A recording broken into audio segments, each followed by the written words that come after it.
والدین کی بخشش کے لیے یہ تسبیح پڑھیں۔ فرمان محمد صلی اللہ علیہ وسلم ہے کہ جو بندہ یہ تسبیح پڑھ کر فوت شدہ کو ایصال ثواب کرے تو فرشتے اس کو اندھیری قبر سے نکال کر نور میں بدل دیتے ہیں، اور وہ تسبیح یہ ہے۔ ناظرین محترم، ہر مسلمان کی یہ خواہش ہوتی ہے کہ اس کے والدین دنیا اور آخرت میں بخشے جائیں اور اللہ کے ہاں بلند درجات پائیں۔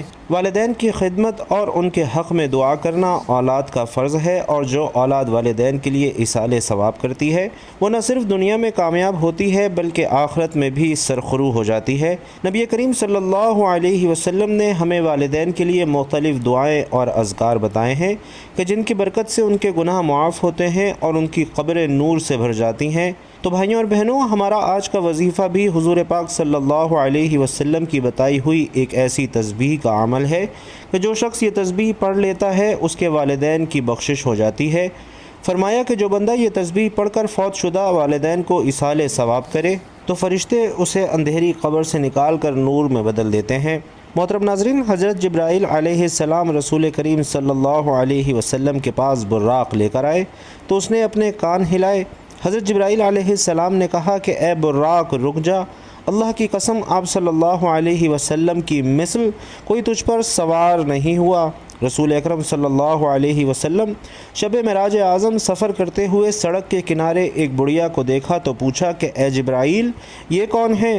عرض کیا کہ حضور آپ صلی اللہ علیہ وسلم چلتے جائیے۔ آپ چلتے رہے اور جتنا اللہ پاک نے چاہا۔ اچانک آپ صلی اللہ علیہ وسلم نے سنا کہ راستے سے ہٹ کر کوئی چیز آپ کو بلا رہی ہے۔ حضرت جبرائیل علیہ السلام نے عرض کیا کہ حضور چلتے جائیے۔ آپ صلی اللہ علیہ وسلم نے سفر جاری رکھا جتنا اللہ نے چاہا تو آپ کو مخلوق خدا میں سے ایک مخلوق ملی اور یہ کہہ کر محبت نچھاور کر رہی تھی، السلام علیکہ یا اول السلام، السلام علیکہ یا آخر السلام، علیکہ یا حاشر۔ حضرت جبرائیل علیہ السلام نے عرض کیا کہ حضور ان کے سلام کا جواب دیجئے۔ تو آپ صلی اللہ علیہ وسلم نے سلام کا جواب دیا۔ پھر دوسری اور تیسری مرتبہ بھی اسی مخلوق سے ملاقات ہوئی اور اسی طرح کا واقعہ ہوا، حتیٰ کہ آپ صلی اللہ علیہ وسلم بیت المقدس جا پہنچے۔ آپ صلی اللہ علیہ وسلم کے لیے پانی، شراب اور دودھ پیش کیا گیا تو آپ صلی اللہ علیہ وسلم نے دودھ لیا۔ حضرت جبرائیل علیہ السلام نے عرض کیا آپ صلی اللہ علیہ وسلم نے فطرت کو پی لیا ہے، اگر آپ پانی نوش فرما لیتے تو غرق ہو جاتے اور آپ کی امت بھی غرق ہو جاتی، اور اگر آپ شربت پی لیتے تو آپ کی امت گروہ ہو جاتے۔ پھر حضرت آدم اور آپ صلی اللہ علیہ وسلم کے بعد آنے والے تمام انبیاء کرام کو آپ صلی اللہ علیہ وسلم کی خاطر جمع کیا گیا، اور رسول کریم صلی اللہ علیہ وسلم نے اس رات ان سب کی امامت کروائی۔ اور پھر حضرت جبرائیل علیہ السلام نے کہا کہ وہ عورت جسے آپ نے ان کے پاس جا کر سلام کیا، انہوں نے مجھے سلام کا جواب بھی دیا۔ میں نے ان سے پوچھا کہ تم کون ہو تو وہ کہنے لگے ہم خوبرو اور نیک سیرت ہیں اور ان نیک کاروں کی بیویاں ہیں جو پاکیزہ ہے اور ان کا دامن آلود نہیں، جو ہمارے ہاں مقیم رہیں گے اور کبھی کوچ نہیں کریں گے، اور جنہیں ہمیشہ ہمیشہ کی زندگی ملے گی اور وہ کبھی بھی نہیں مریں گے۔ پھر میں وہاں سے چلا آیا اور ابھی تھوڑی دیر گزری تھی کہ میں نے بہت سے لوگ جمع ہونا شروع ہو گئے۔ مؤذن نے اذان کہی، تکبیر ہوئی اور ہم صف باندھے امام کا انتظار کر رہے تھے کہ حضرت جبرائیل علیہ السلام نے میرا ہاتھ پکڑ کر مجھے آگے کر دیا۔ چنانچہ میں نے ان سب کی امامت کروائی، اور جب نماز سے فارغ ہوئے تو جبرائیل علیہ السلام نے مجھ سے پوچھا کیا آپ صلی اللہ علیہ وسلم کو معلوم ہے کہ کن لوگوں نے آپ کی اقتداء میں نماز پڑھی ہے؟ میں نے کہا نہیں۔ تو حضرت جبرائیل علیہ السلام کہنے لگے کہ آپ کی اقتداء میں ہر اس نبی نے نماز ادا کی ہے جسے اللہ تعالیٰ نے مبعوث کیا۔ پھر جبرائیل علیہ السلام میرا ہاتھ پکڑ کر آسمان کی طرف دروازے تک پہنچے تو جبرائیل علیہ السلام نے دروازہ کھلوایا۔ آسمان کے فرشتوں نے پوچھا تم کون ہو؟ تو فرمایا میں جبرائیل علیہ السلام ہوں۔ پوچھنے لگے آپ کے ساتھ کون ہے؟ تو فرمایا محمد الرسول اللہ صلی اللہ علیہ وسلم۔ پھر پوچھا کہ آپ کو بلایا گیا ہے؟ تو فرمایا ہاں بلایا گیا ہے۔ چنانچہ انہوں نے دروازہ کھول دیا اور کہنے لگے کہ ہم آپ کو اور آپ کے ساتھ آنے والے کو خوش آمدید کہتے ہیں۔ جب آسمان پر پہنچے تو وہاں حضرت آدم علیہ السلام سے ملاقات ہوئی۔ حضرت جبرائیل علیہ السلام نے کہا اے محمد صلی اللہ علیہ وسلم آپ اپنے باپ آدم علیہ السلام کو سلام نہیں کریں گے؟ میں نے کہا کیوں نہیں؟ چنانچہ میں آپ علیہ السلام کے پاس گیا اور انہیں سلام کیا۔ انہوں نے میرے سلام کا جواب دیا اور کہنے لگے خوش آمدید میرے صالح فرزند اور صالح نبی۔ پھر دوسرے آسمان کا دروازہ کھلوانے پر فرشتوں نے پوچھا کون ہے؟ تو فرمایا جبرائیل علیہ السلام۔ آپ کے ساتھ کون ہیں؟ تو فرمایا محمد رسول اللہ صلی اللہ علیہ وسلم۔ پوچھا آپ کو بلایا گیا ہے؟ تو فرمایا ہاں۔ چنانچہ انہوں نے دروازہ کھول دیا اور مرحبا کہتے ہوئے آپ کا استقبال کیا۔ یا حضرت عیسیٰ علیہ السلام اور ان کے خالہ زاد بھائی یحییٰ علیہ السلام سے ملاقات ہوئی۔ تیسرے آسمان پر بھی یہی سوال و جواب ہوئے اور یہاں حضرت یوسف علیہ السلام سے آپ صلی اللہ علیہ وسلم کی ملاقات ہوئی۔ ہر آسمان پر حضرت جبرائیل علیہ السلام اور فرشتوں کے درمیان یہی مکالمہ چلتا رہا۔ چوتھے آسمان پر حضرت ادریس علیہ السلام سے ملاقات ہوئی، پانچویں پر حضرت ہارون علیہ السلام اور چھٹے پر حضرت موسیٰ علیہ السلام سے ملاقات ہوئی اور ساتویں پر حضرت ابراہیم علیہ السلام تھے۔ حضرت جبرائیل علیہ السلام نے کہا کہ اے محمد صلی اللہ علیہ وسلم آپ اپنے باپ ابراہیم علیہ السلام کو سلام نہیں کریں گے؟ میں نے کہا کیوں نہیں؟ چنانچہ میں آپ علیہ السلام کے پاس گیا اور انہیں سلام کیا۔ آپ نے میرے سلام کا جواب دیا اور خوش آمدید اے صالح نبی اور مرحبا اے صالح فرزند کہہ کر انہی کلمات سے نوازا، اور پھر جبرائیل علیہ السلام مجھے ساتویں آسمان پر لے گئے۔ ایک شہر پر پہنچے جس کے جام موتی، یاقوت اور زمرد کے اور سبز رنگ کے نہایت ہی تر و تازہ پرندے تھے۔ میں نے کہا اے جبرائیل علیہ السلام یہ پرندے بہت تازہ اور نفیس ہیں۔ انہوں نے جواب دیا کہ انہیں کھانے والے ان سے بھی زیادہ عمدہ ہیں۔ پھر انہوں نے پوچھا اے محمد صلی اللہ علیہ وسلم آپ جانتے ہیں کہ یہ شہر کون سا ہے؟ میں نے کہا نہیں۔ انہوں نے کہا یہ کوثر ہے جو اللہ تعالیٰ نے آپ کو عطا فرمائی ہے۔ میں نے دیکھا کہ اس میں سونے اور چاندی کے جام ہیں۔ یہ شہر یاقوت اور زمرد کی چھوٹی چھوٹی کنکریوں پر رواں ہے۔ اس کا پانی دودھ سے بھی زیادہ سفید ہے۔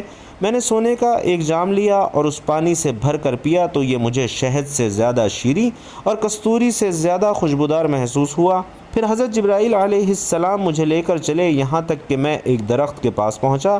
وہاں ہر رنگ کے ابر نے مجھے ڈانپ لیا۔ جبرائیل علیہ السلام نے مجھے چھوڑ دیا اور میں اللہ تعالیٰ کے حضور سجدہ ریز ہو گیا۔ اللہ تعالیٰ نے فرمایا اے محمد صلی اللہ علیہ وسلم میں نے زمین و آسمان کی تخلیق کے دن سے تم پر اور تمہاری امت پر 50 نمازیں فرض کر دی ہیں، اس لیے آپ اور آپ کی امت ان کی پابندی کریں۔ اور پھر وہ بادل مجھ سے چھٹ گیا۔ جبرائیل علیہ السلام نے میرا ہاتھ پکڑا۔ میں تیزی سے چلتے ہوئے حضرت جبرائیل علیہ السلام کے پاس سے گزرا۔ انہوں نے مجھے کوئی بات نہ کہی۔ پھر موسیٰ علیہ السلام کے پاس آیا تو انہوں نے پوچھا کہ اے محمد یہ کیا بنا کر آئے ہو؟ میں نے جواب دیا کہ میرے رب نے مجھ پر اور میری امت پر 50 نمازیں فرض کی ہیں۔ انہوں نے کہا کہ یہ نہ آپ کے بس کی بات ہے اور نہ آپ صلی اللہ علیہ وسلم کی امت کے بس کی بات ہے۔ آپ رب کے پاس واپس جائیے اور کمی کا سوال کیجیے۔ چنانچہ میں تیزی سے لوٹ کر درخت کے پاس آیا تو مجھے ایک بادل نے ڈھانپ لیا۔ جبرائیل علیہ السلام مجھے چھوڑائے اور میں بارگاہ خداوندی میں سجدہ ریز ہو گیا۔ میں نے عرض کی کہ اے میرے رب تو نے مجھ پر اور میری امت پر 50 نمازیں فرض کی ہیں، اس کی نہ مجھ میں استطاعت ہے اور نہ میری امت میں، لہٰذا تخفیف فرمائیے۔ اللہ تعالیٰ نے فرمایا کہ میں نے 10 نمازوں پر تخفیف کر دی۔ پھر بادل مجھ سے چھٹ گیا اور جبرائیل علیہ السلام نے میرا ہاتھ تھام لیا اور میں جلدی سے پلٹا۔ حضرت ابراہیم علیہ السلام کے پاس آیا تو انہوں نے مجھے کچھ نہ کہا، اور پھر جب حضرت موسیٰ علیہ السلام کے پاس آیا تو انہوں نے پوچھا کہ کیا ہوا، اور میں نے جواب دیا کہ میرے رب نے 10 کی کمی کر دی ہے۔ کہنے لگے کہ 40 نمازیں بھی نہ آپ پڑھ سکتے ہیں اور نہ ہی آپ کی امت، اس لیے رب تعالیٰ کی جناب میں لوٹ کر جائیں اور مزید تخفیف کی التجا کریں۔ اسی طرح بار بار چکر لگانے سے 5 نمازیں رہ گئیں پڑھنے میں اور ثواب میں 50۔ حضرت موسیٰ علیہ السلام نے مزید تخفیف کے حصول کے لیے کہا، لیکن میں نے جواب دیا کہ اب مجھے اللہ تعالیٰ سے حیا آتی ہے۔ پھر جبرائیل علیہ السلام مجھے لے کر نیچے اتر آئے۔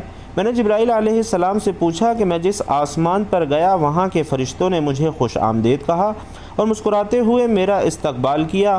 ایک فرشتے کہ میں نے سلام کیا اس نے میرے سلام کا جواب دیا اور مجھے خوش آمدید بھی کہا، لیکن میری آمد پر مسکرایا نہیں۔ حضرت جبرائیل علیہ السلام نے کہا کہ وہ جہنم کا داروغہ مالک ہے، اپنی پیدائش سے لے کر آج تک وہ نہیں ہنسا، اگر اسے مسکرانا ہوتا تو آپ کی آمد پر ضرور مسکراتا۔ بعد ازاں آپ سوار ہو کر واپس چل پڑے اور دوران سفر آپ کا گزر قریش کے ایک قافلے سے ہوا جس پر غلہ لدا ہوا تھا۔ ان میں سے ایک اونٹ پر 2 پورے تھے، ایک سیاہ اور ایک دوسرا سفید۔ جب آپ صلی اللہ علیہ وسلم اونٹوں کے اس قافلے سے گزرے تو یہ بلک کر گھوما، جس کی وجہ سے اونٹ گر پڑا اور اس کی ایک ٹانگ ٹوٹ گئی اور پھر سفر کرتے کرتے واپس پہنچ گئے۔ صبح ہوئی تو آپ نے لوگوں کو اس واقعے کی اطلاع دی۔ قریش نے جب یہ بات سنی تو بھاگم بھاگ حضرت ابوبکر صدیق رضی اللہ تعالی عنہ کے پاس آئے اور انہیں کہنے لگے، کیا تم نے اپنے ساتھی کی بات سنی جن کا یہ دعویٰ ہے کہ انہوں نے آج کی رات 1 مہینے کا سفر طے کیا اور اسی رات واپس لوٹ آئے؟ حضرت ابوبکر صدیق رضی اللہ تعالی عنہ فرمانے لگے کہ آپ صلی اللہ علیہ وسلم نے یہ فرمایا ہے تو واقعی آپ صلی اللہ علیہ وسلم سچے ہیں۔ ہم تو اس سے بڑی اور بعید بات میں بھی آپ صلی اللہ علیہ وسلم آسمان کی خبریں پہنچتی ہیں، آپ صلی اللہ علیہ وسلم کی ہم تصدیق کرتے ہیں۔ مشرکین رسول اکرم صلی اللہ علیہ وسلم سے کہنے لگے کہ آپ اپنے دعوے کی کوئی دلیل اور نشانی پیش کریں، تو آپ صلی اللہ علیہ وسلم نے فرمایا کہ میں فلاں فلاں قریش کے قافلے کے پاس سے گزرا، قافلے کے اونٹ ہمیں دیکھ کر بدکے اور ان میں سے ایک اونٹ پر ایک سیاہ اور ایک سفید 2 بورے لدے ہوئے تھے، وہ نیچے گرا اور اس کی ایک ٹانگ ٹوٹ گئی۔ ناظرین، جب قافلہ واپس پہنچا تو انہوں نے قافلے والوں سے اس کے متعلق دریافت کیا تو انہوں نے بالکل وہی بات بتائی جو رسول خدا صلی اللہ علیہ وسلم پہلے بتا چکے تھے۔ کہتے ہیں کہ اس تصدیق کے باعث حضرت ابوبکر صدیق رضی اللہ تعالی عنہ کا لقب صدیق پڑ گیا۔ پھر لوگ آپ سے پوچھنے لگے کہ کیا حاضرین میں سے آپ کے ساتھ موسیٰ اور عیسیٰ علیہ السلام بھی تھے؟ آپ صلی اللہ علیہ وسلم نے فرمایا ہاں۔ وہ کہنے لگے پھر ان کا حلیہ بیان کریں، تو آپ صلی اللہ علیہ وسلم نے فرمایا کہ حضرت موسیٰ گندمی رنگ کے ہیں جیسے ازدمان کے لوگ ہوتے ہیں، اور عیسیٰ موضوع سخت درمیانے قد والے اور سرخی مائل رنگ کے ہیں، گویا ان کے بالوں سے موتی لڑک رہے ہیں، اس سیاق میں بھی عجیب و غریب ہیں۔ ناظرین محترم، زندگی اور موت 2 حقیقتیں ہیں جن سے کسی کو مفر نہیں۔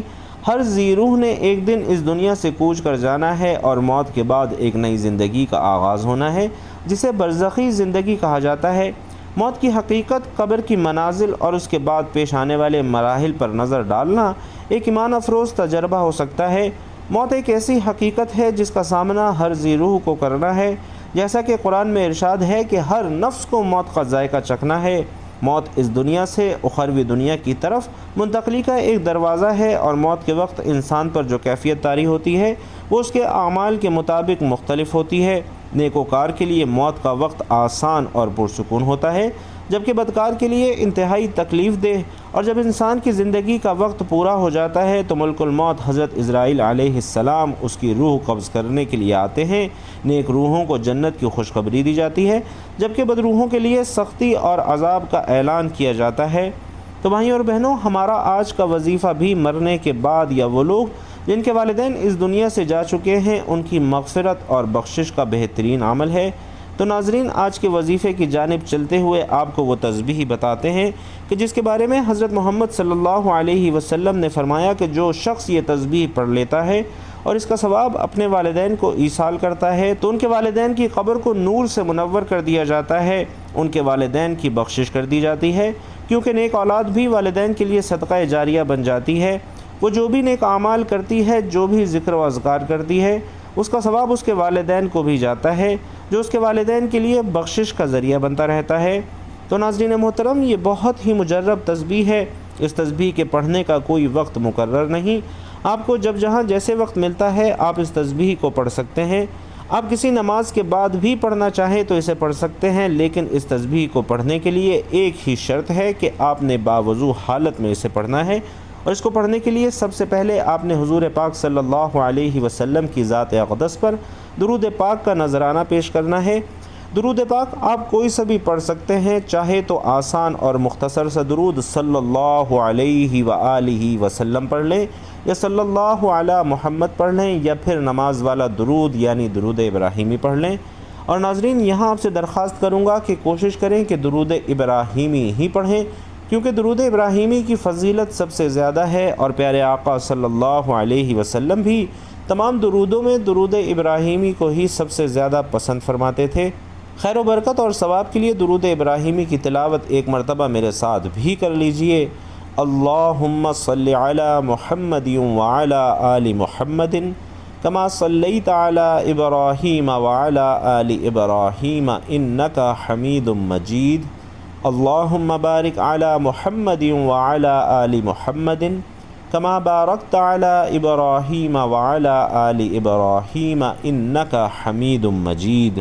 تو بھائیوں اور بہنوں، درود پاک پڑھنے کے بعد آپ نے ایک تسبیح پکڑ لینی ہے 100 دانوں والی، اور اس تسبیح پر آپ نے یہ مبارک کلمات پڑھنا شروع کر دینے ہیں۔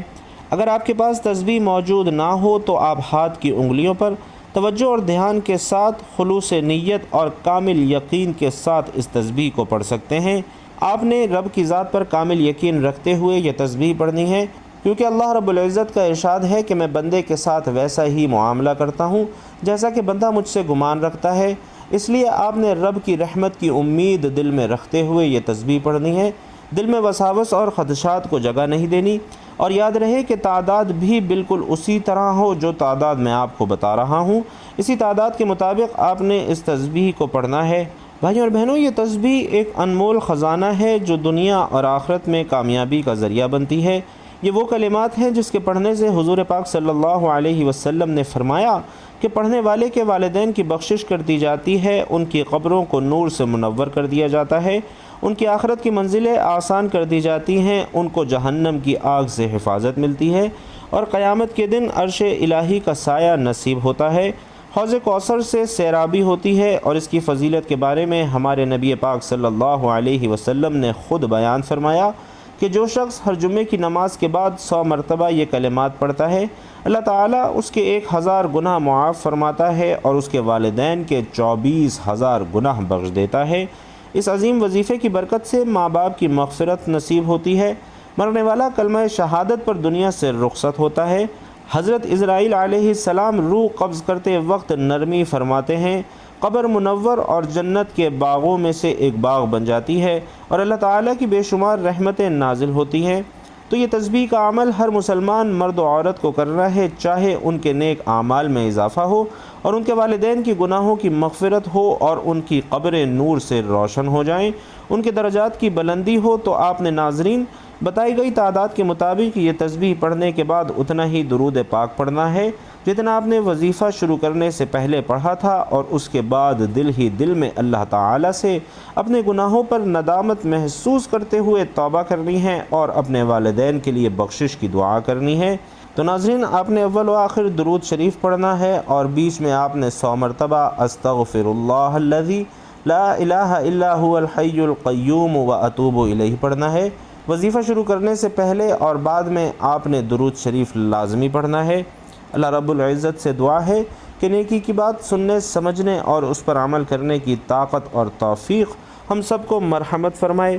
جن لوگوں کے والدین حیات ہیں، اللہ تعالیٰ انہیں صحت تندرستی والی لمبی زندگی عطا کرے، اور جن کے والدین اس دنیا سے رخصت ہو چکے ہیں، اللہ تعالیٰ ان کی مغفرت فرمائے، ان کے درجات بلند فرمائے، اور ان کی اولاد کو ان کے لیے صدقہ جاریہ بنائے۔ میرا سنانا اور آپ کا سننا اپنی پاک بارگاہ میں قبول و منظور فرمائے، آمین یا رب العالمین۔ بھائی اور بہنوں، آخر میں آپ سے گزارش ہے کہ اللہ تعالیٰ کے 99 ناموں میں سے کوئی بھی ایک نام کمنٹ باکس میں ضرور لکھیے گا۔ اللہ تعالیٰ آپ سب کا حامی و ناصر ہو، آمین یا رب العالمین۔